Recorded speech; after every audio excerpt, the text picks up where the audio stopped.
She thought love was something she had already lived, something beautiful, but firmly in the past. Then, at 75, a single note from the man next door changed everything. This is not a story of second chances. It's a story of love arriving, exactly when it was meant to. Slower, wiser, and more breathtaking than either of them imagined. I thought love was over for me. I used to sit by the window every evening, a cup of chamomile tea in hand, and watch the sun slowly dip behind the oak trees. It was always the quietest time of day, and the loneliest. The house, once brimming, with the sounds of laughter, footsteps, and dinner conversations, had fallen still. After my husband passed a decade ago, and the children moved to their own corners of the country, silence became my closest companion. I wasn't bitter. Not anymore. I had lived a full life, raised a family, shared nearly 4 decades with a kind man, saw birthdays, holidays, even my granddaughter's wedding. But love? That kind of love, the one that makes your heart flutter and your hands fumble like a teenager again, I believed that had ended with my youth. At 75, who was I kidding? The world didn't see women like me as romantic beings anymore. We were grandmothers, caretakers, wise elders, maybe a little invisible. People smiled politely, helped us cross streets, and asked if we needed help opening jars. But no one looked into our eyes the way lovers do. Not in a very long time. So I made peace with it. My life was filled with other joys. Gardening, book club, volunteering at the library, phone calls from the children, and the occasional visit from the grandkids. But every now and then, when I'd pass an elderly couple still holding hands in the park, I'd feel a soft ache in my chest. A whisper, could that ever be me again? I always answered, no, that part of life is done. And then, he moved in next door. His name was James, a tall, silver-haired gentleman with kind eyes and a voice like a warm blanket. I first saw him struggling with a stubborn porch umbrella on a windy Tuesday morning. I chuckled from my window, then caught myself. Something about the way he laughed at himself, shook his head, and muttered, well, that's a battle lost, tugged at something in me I thought was long buried. For days, we exchanged brief hellos over the fence. He'd ask about my roses. I'd offer him tips on coaxing the hydrangeas to bloom. There was nothing flirtatious, nothing grand, just 2 older souls talking about flowers, the weather, and life. But it stirred something warm inside me, something alive. I didn't know it then, but those small conversations would grow roots, deeper than either of us could imagine. One evening, as I walked down my driveway to fetch the mail, I noticed a small folded note tucked into my mailbox.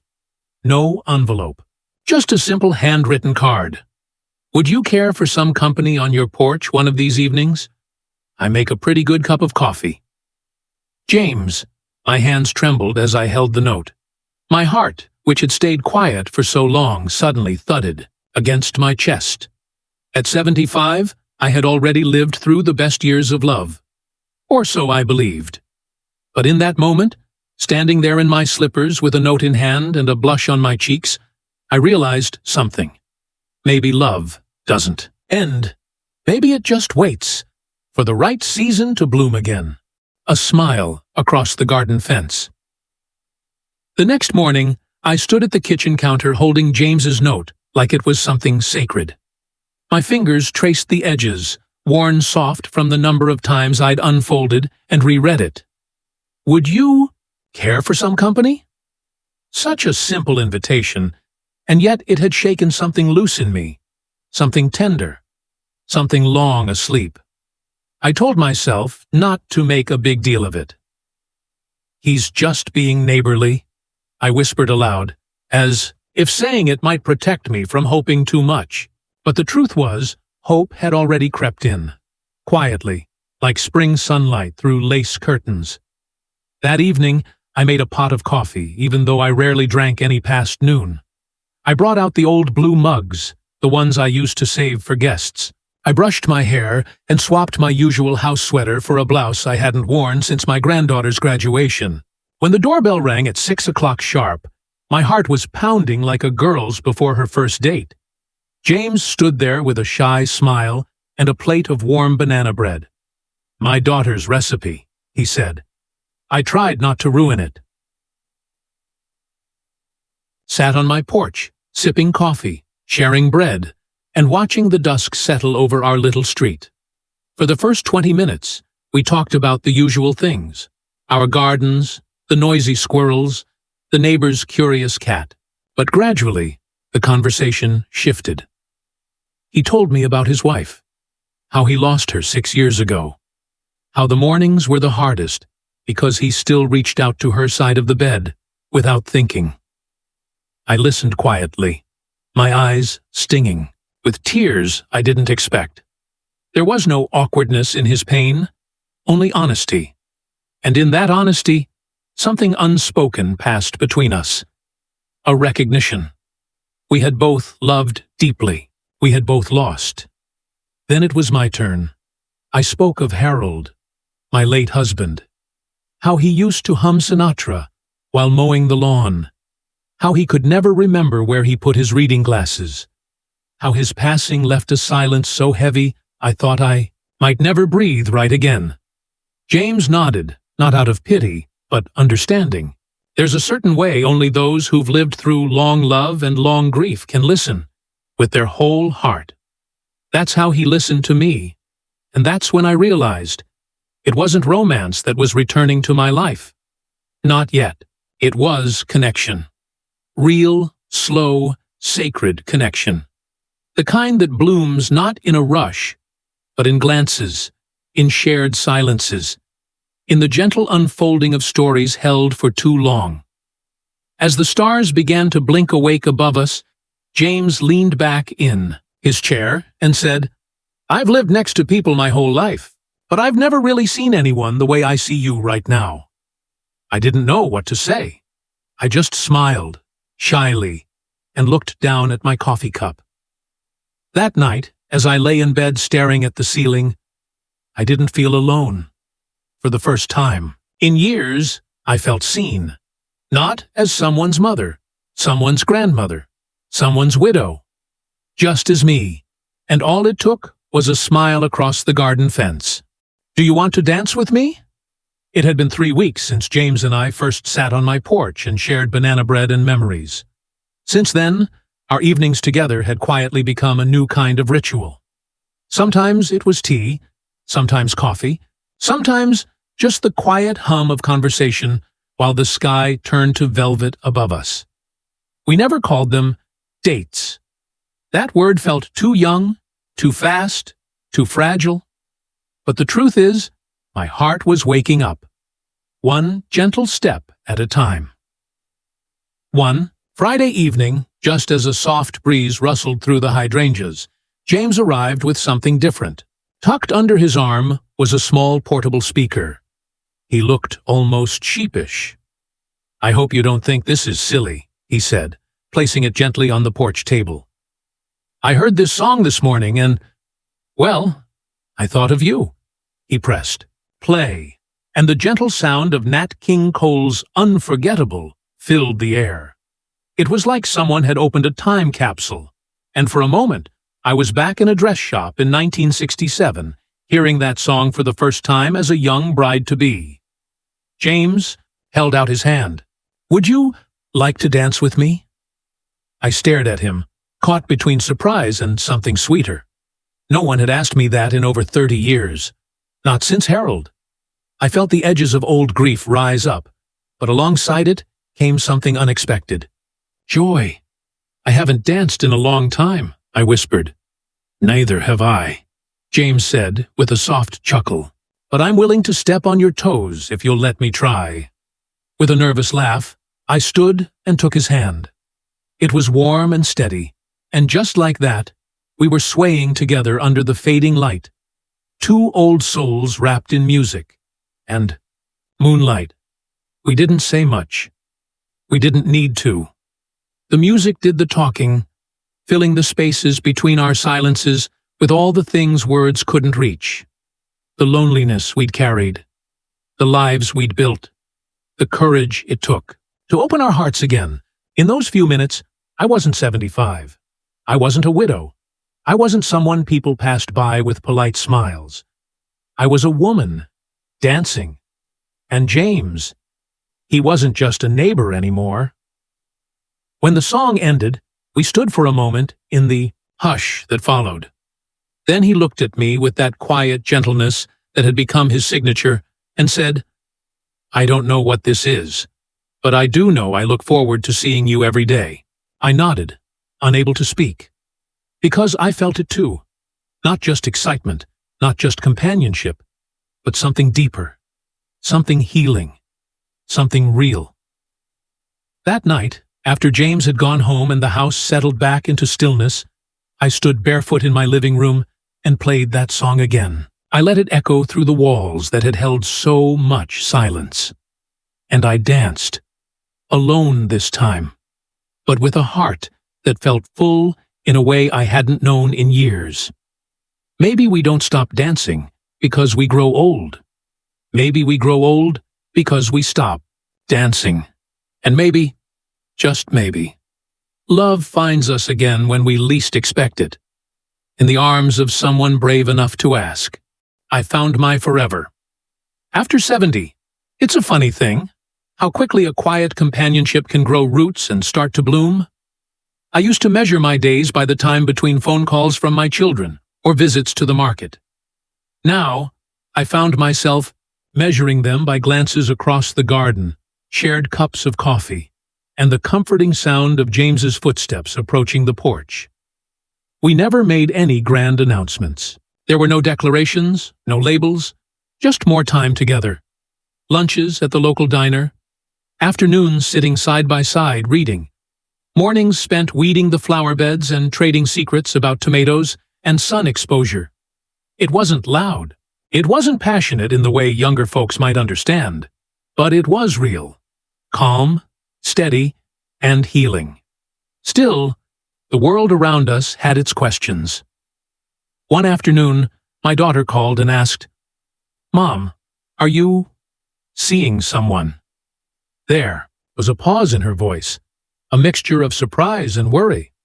She loved me, of course, but I could sense her hesitation, as if romance was something meant to be folded away after a certain age. I understood. I might have thought the same once. "I guess I am," I said quietly, smiling into the receiver. "He's kind and gentle, and he makes the best banana bread I've ever had." She laughed. And then, after a pause, she said, "Good. You deserve good things. Even now. Especially now." James's children were more cautious. His son, polite but protective, called him Dad, with that careful tone middle-aged children use when trying not to show their discomfort. "You're happy? Really happy?" "I am," James had told him, simply. "I didn't expect to be, but I am." Meeting each other's families was delicate. My granddaughter, all bright eyes and phone-in-hand curiosity, leaned over to whisper, "Grandma, is he your boyfriend?" I nearly choked on my iced tea. James just smiled and squeezed my hand under the table. "I suppose when you're 75, boyfriend isn't quite the word you reach for, but the sentiment is the same. We weren't just sharing moments anymore. We were building something new. We learned each other's routines, favorite songs, quirks, and old wounds. He hummed when he cooked. I talked to my plants. He missed the smell of his late wife's lavender soap. I still caught my breath sometimes when I heard my husband's favorite tune on the radio. But we held space for all of it. The love that came before, and the love that was growing now. There was no need to compare. The heart, it turns out, isn't a box with only one key. It's more like a garden. With enough care, it can bloom again, even after a long, harsh winter. One evening, as we sat on the porch watching the sky turn pink and gold, James turned to me and said, "You know, I thought the best parts of life were behind me." I thought I'd live out the rest of my days alone, maybe content, but never full. But then you came along, and I realized I've found my forever. Just later than most. Tears filled my eyes, not from sadness, but from the gentle realization that life still had room for miracles. I leaned my head on his shoulder, and we sat like that for a long time. Two people who had lived through love and loss, and still had space in their hearts for one more beautiful chapter. She said yes with tears in her eyes. The day he asked me to marry him began like any other.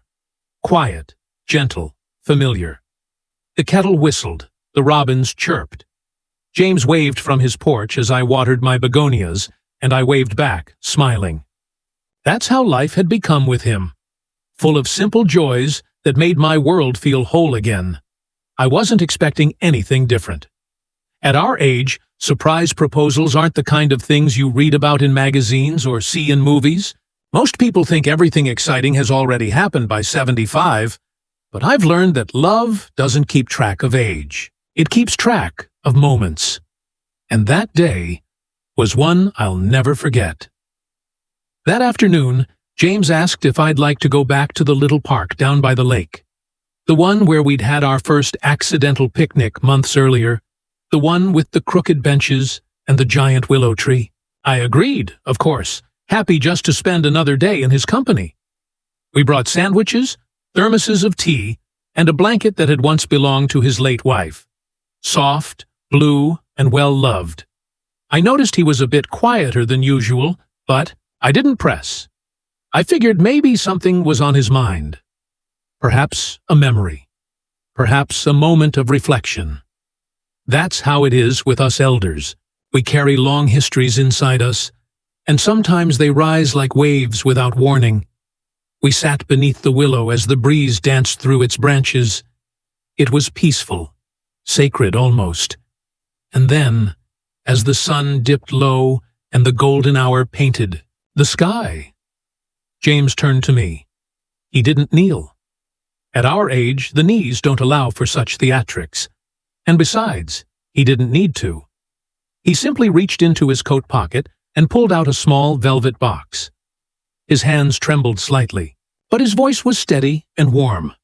I never imagined I'd feel this way again, he began, but every moment with you has reminded me that life still has room for beauty, for laughter, for partnership. I know we're not young.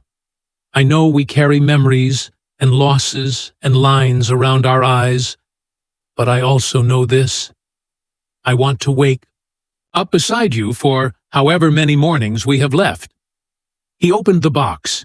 Inside was a delicate gold band with a small sapphire in the center. It wasn't flashy. It wasn't new. I later learned it belonged to his mother. Passed down, worn with love, offered now to me. Will you marry me, Evelyn? The world stood still. I didn't speak right away. Not because I had doubts, but because emotion filled every inch of my chest. My eyes welled up as I looked at this man. This beautiful, brave, silver-haired man who had brought light back into my life. I never thought anyone would ask me that again, I whispered. But yes, James, yes, with all my heart. He slipped the ring on my finger with the same care he'd given to every part of our love story. Slow, thoughtful, sincere. And then, without fanfare, he kissed my hand and held it tight. And we just sat there, two old souls beginning a new chapter beneath a weeping willow. That night, when I returned home, I stared at the ring on my finger for a long time. Not because it was shiny or precious, though it was, but because of what it meant. It meant that life isn't done giving. That love, real love, can arrive when we least expect it. People might say we're too old. That weddings are for the young. That romance belongs to the earlier chapters of life. But let me tell you something. I said yes at 75. And it was the most alive I've ever felt. Love wore wrinkles and a white scarf. We didn't want a grand wedding. No cathedral ceilings, no white gowns or rented halls. Just a small ceremony in the backyard, beneath the very tree where James first handed me a note and changed my world. Wore a soft cream scarf around my shoulders, one my daughter had given me years ago. James wore his best blazer and the gentlest smile. We stood surrounded by our children, our grandchildren, and a handful of old friends who wiped away tears without shame. The hydrangeas bloomed brighter than ever that day, as if they, too, were celebrating. There were no jitters, no nerves, just a quiet certainty, the kind that only comes when you've lived enough life to know what really matters. James held my hand as the minister spoke simple vows, and when he said, "I do," he didn't just promise me the future. He honored every part of my past, and I his. Afterward, we danced again, this time under string lights and a setting sun, barefoot on the grass. Nat King Cole played softly from a speaker, and we swayed slowly with tired feet and full hearts. Now, every morning begins with 2 cups of coffee and a kiss on the forehead. We tend to the garden together. We read the paper and argue gently over the crossword. We watch the seasons change and never once take the time for granted. Love didn't arrive in youth for us. Not this love. It came later, when we were wiser, softer, and more grateful. It didn't rush in with fireworks.